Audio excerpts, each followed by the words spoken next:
भाई नमस्कार बच्चा लोग, कैसे हैं आप सब। आप सबका स्वागत है आपके चैनल साइंस अनलॉग में। और मैं मधुर मिहिर आपके सामने आज लेकर आया हूं कुछ एक नई चीज।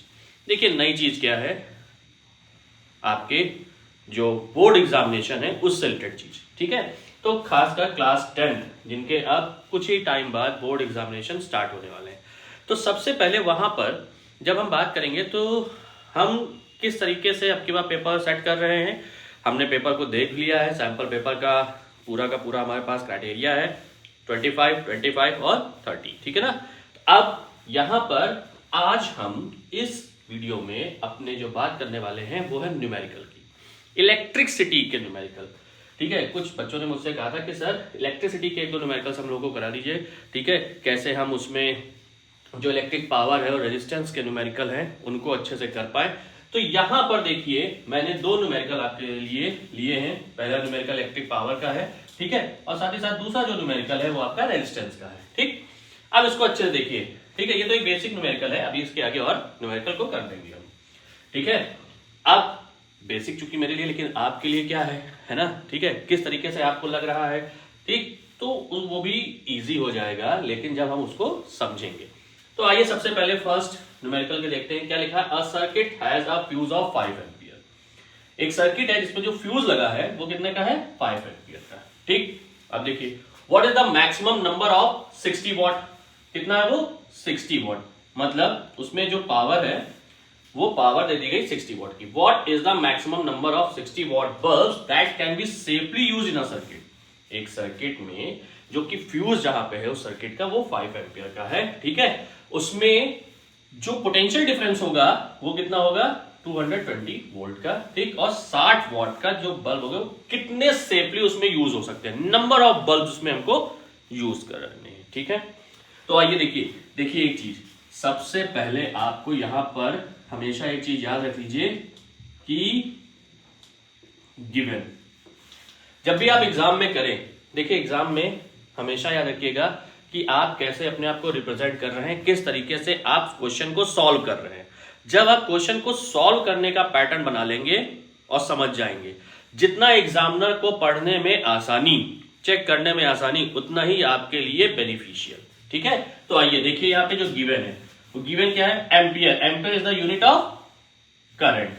तो यहाँ पे आई कितना हो गया भाई, 5 एम्पियर। भाई फ्यूज है तो उसका तो इतनी करंट तो पास करवाएगा। ठीक है, पोटेंशियल कितना हो गया भाई, 220 वोल्ट। ये एसी मेंस के लिए है, ठीक है ना, इतने वोल्ट का हो गया। ठीक, अब एक चीज देखिए, पावर ऑफ वन बल्ब। तो पावर ऑफ वन बल्ब की अगर हम बात करें, P इज इक्वल टू कितना है भाई, 60 वॉट है। अब हमको जो n नंबर ऑफ बल्ब्स होंगे, n नंबर ऑफ बल्ब्स के लिए, number of bulbs that can be safely use in a circuit. ठीक है ना, what is the maximum number of की बात कीजिए ना। तो n नंबर ऑफ बल्ब्स के लिए अगर हम बात करें तो क्या आ जाएगा, n इंटू पी आएगा कि नहीं आएगा। ठीक है, n इंटू पी। अब समझिए, एक सीधी सी बात है कि एक बल्ब है 60 वॉट का। ठीक है, एक सर्किट है जो कि 5 एम्पियर का फ्यूज में लगा हुआ है। What is the maximum number of 60 what bulbs that can be use safely. कितने नंबर ऑफ बल्ब्स लग जाएंगे।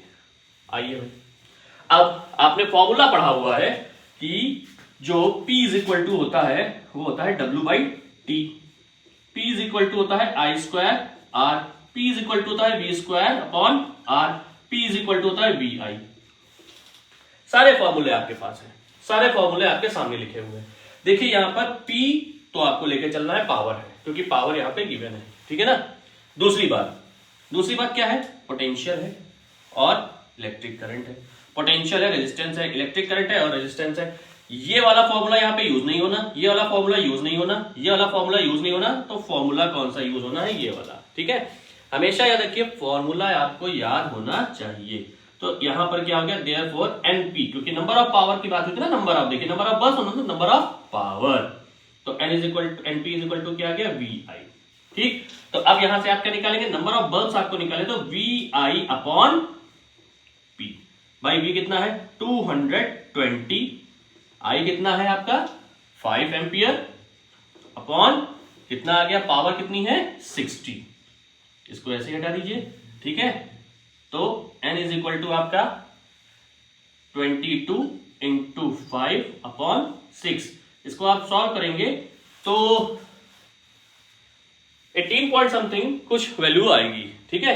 मतलब इतने आपके बल्ब्स यूज हो जाएंगे, ठीक। तो ये आपका क्या हो गया, इस तरीके से तरीका हो गया, आपको मैंने सॉल्व करने का बता दिया। जब आप इस तरीके से सॉल्व करेंगे, ये मैंने आपके लिए छोड़ दिया भाई, आप सॉल्व करिए यहाँ पे, ठीक है। अब देखिए जब इस तरीके से आप सॉल्व करेंगे, एक एक स्टेप क्लियर है। अगर ये 2 नंबर का होता है तो 2 नंबर में गिवन पे तो चलिए कोई दिक्कत नहीं है, गिवन तो आपने चूंकि बताया है उसको, हाफ मार्क्स यहां पर हो गए, हाफ मार्क्स यहां पर हो गए, हाफ मार्क्स ये हो गए, और हाफ मार्क्स का यहां पर आपका आंसर हो गया, ठीक। 2 नंबर आपके फ्री के हो गए। इस तरीके से क्वेश्चन को अटेम्प्ट किया जाता है, याद रख लीजिए, ठीक है ना। ये क्राइटेरिया है क्वेश्चन को अटेम्प्ट करने का, सॉल्व करने का, ठीक।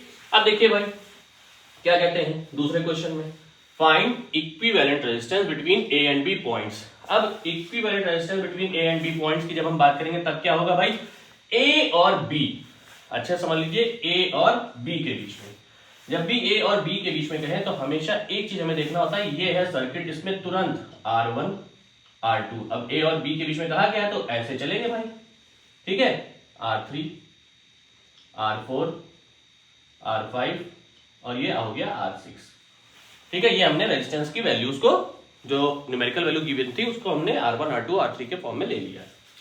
अब जब हमको इन्हीं के बीच में ए और बी के बीच में, अब देखिए ए और बी के बीच में तो कुछ कनेक्शन है, लेकिन ये ऐसे गया है और ऐसे गया है, ठीक है। तब क्या होगा, अब इक्विवेलेंट का मतलब हो गया टोटल रेजिस्टेंस, इक्विवेलेंट। आइए इसका एक तरीका बताता हूं। यहां पर देखिए ए से मानिए ये ऐसे करंट एंटर की होगी, इसको मानिए कहीं से ये कनेक्ट है इस तरीके से, तो इधर से करंट एंटर, क्योंकि ए और बी कहा गया, बी और कहते तो इधर से लेके चलते भाई, ठीक है। अब ए और बी, तो मतलब ए से करंट एंटर करेगी, अब जैसे ही करंट एंटर करेगी, करंट होती है धोखेबाज, हमेशा याद रखिए, क्यों, क्योंकि उसको जिधर पाथ मिलेगा उधर वो जाएगी, ठीक है, और अपने आप को अपने ही ऐसे क्लोन बनाते हुए जाएगी और आखिर में मिल जाएगी, ठीक है। देखिए क्या हुआ भाई, यहां पर उसने अपने आप को तुरंत तोड़ दिया, कहा तुम इधर जाओ एक फॉर्म, तुम इधर जाओ दूसरी फॉर्म। अब चूंकि ये इसी के रास्ते में है तो R1 में I1 ही गई और R2 में भी I1 ही जाएगी, और चूंकि इसके आगे कुछ नहीं कनेक्ट है तो यहां पर भी कौन जाएगा, I1 ही जाएगी, ठीक है। आइए अब R6 में कौन गई, I2, R5 में कौन जाएगी, I2, R4 में कौन जाएगी, I2, और इस जगह पर आने पर दोनों I1 प्लस I2 कंबाइंड होके हमको क्या मिलेगी, I। तो अब एक चीज हमने सीखी है, जानी भी है, कि जब सर्किट में करंट का डिवीजन हो तो वहां पर वो सब किसमें होते हैं, पैरेलल ऐड होते हैं, कौन, रेजिस्टेंसेस। और जहां पे करंट सेम फॉलो होती है, सेम फ्लो होती है, ठीक है, वो कैसी होती है, वहां पर कॉम्बिनेशन ऑफ रेजिस्टेंस कैसा होता है, सीरीज में होता है। तो सबसे पहले आप क्या लिखेंगे, सिंस आई जो हो गई इज डिवाइडेड, ये आपने माना, तो जब माना तो लिख लीजिए भाई, divided into 2 ways, into 2 ways, ठीक है। अब इनटू 2 वेज जब यहां पे हो गई तो अब यहां पे पॉइंट दे दीजिए, ए ये हो गया, सी ये इधर वाला, और ये हो गया डी। तो पहला हो गया ए सी डी बी, इधर आ जाइए ए, अब चूंकि सी डी बी तो हो गया, इसको दे दीजिए, इसको मान लीजिए ई एफ, तो ए ई एफ बी, दूसरा क्या हो गया, ए ई एफ बी। अब ए सी डी बी में आपके कौन कौन आते हैं, R1 R2 R2 R3, उनमें कौन सी करंट फ्लो होती है, I1, एक जैसी। ए ई एफ बी ये वाले, ये ऐसे ऊपर से नीचे आए, ये नीचे से ऊपर गए, इसमें कौन, इसमें आते हैं आपके कौन, R6 R5 R4, इसमें कौन सी करंट फ्लो होती है, I2। अब इसमें सब में I2 जा रही है, इसमें सब में I1 जाए, तो मतलब ये सब किसमें है, ये सीधे एक ही ऐसे जा रहे हैं, सीधे ऐसे जा रहे हैं, तो ये सब है सीरीज में, मतलब ये सीरीज, और फिर दोनों कौन हो गए, पैरेलल। तो इनका पहले निकालिए, ठीक है। तो आप क्या कहेंगे, since R1 R2 and R3 in series combination, and here also, अब इसको R4 कहिए, R4 R5 R6 in also series combination. अब इन दोनों का जो सीरीज सॉल्व होगा वो ऐसे बना देगा, जैसे मान के चलिए ये ए है तो यहां पर ये R1 R2 R3 का, और ये आपका क्या आ जाएगा इस तरीके से, ये दो बॉक्स बना देंगे। मतलब इसको अगर आप R लेके चलते तो इसका ये R डैश आएगा, ये A हो जाएगा और ये B हो जाएगा। ठीक है, आइए देखते हैं भाई। सो R टोटल मान के चलिए R किसके लिए आएगा, क्योंकि सीरीज में डायरेक्टली ऐड होते हैं, तो R1 plus R2 plus R3, फिर R डैश ले लीजिए, क्या हो जाएगा R4 plus R5 plus R6। भाई इसकी वैल्यू कितनी है 1 ओम, विदाउट यूनिट तो कतई मत लिखिएगा, मार्क्स कटते हैं। 2 ओम फिर 1 ओम, कितना हो गया 2 3 एंड 4 ओम, ये आपके 4 ओम आ गया। ठीक है, यहां पे क्या आ गया देखिए 2 1 और 2, 2 1 और 2, कितना आ गया 2 2 4 और यहां पर 1, तो ये आ गया 5 ओम। अब ये ऊपर वाला जो है ये है 4 ओम और ये नीचे वाला है 5 ओम। सो अब therefore R and R dash in parallel combination, तो जब पैरेलल कॉम्बिनेशन में आ जाएगा तो इनका जो इक्विवेलेंट होगा वो 1 अपॉन R होगा। R equivalent is equal to 1 upon 4 plus 1 upon 5 ohm. अब इसका जब आप लेंगे तो ये 20, ये 5 और ये 4 एलसीएम लेने पर, ठीक है, ये बन गया 9/20। और फिर जब आप इसका R इक्विवेलेंट निकालेंगे तो ये 20/9 ओम। और इसको आप चाहे तो ऐसे रख दीजिए, चाहे तो डेसिमल में लाके छोड़ दीजिए। ठीक है, इस तरीके से जब आप स्टेप टू स्टेप सॉल्व करते हैं तब देखिए चीजें होती जाती हैं। ठीक है, और आपको मार्क्स मिल जाएंगे, क्योंकि ये स्टेप पे ही है। देखिए न्यूमेरिकल हमेशा स्टेप का ही होता है। ठीक, आंसर बाई चांस देखिए कभी कभी ये होता है कि आंसर आया नहीं आया, ठीक है, कुछ आगे पीछे डिजिट्स हो गई, जैसे फॉर एग्जांपल हमारा 1.9 आना चाहिए, हमारा 1.8 आ गया, डजंट मैटर। ऊपर के स्टेप अगर सही है तो सीबीएसई हमारी हमेशा याद रखिए स्टेप मार्किंग कराती है, वो इन स्टेप पे आपको मार्क्स मिलेंगे ही मिलेंगे।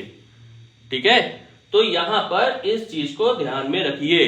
हाँ, कोशिश करिए आपका आंसर भी सही आए, क्योंकि अगर आप ऊपर से हर कॉन्सेप्ट को अच्छे से लेकर चले तो ये भी सही आएगा। ठीक है, तो इस तरीके से आपका क्या होता है, ये होती है स्टेपिंग और ये होता है how to solve numerical in your board examination.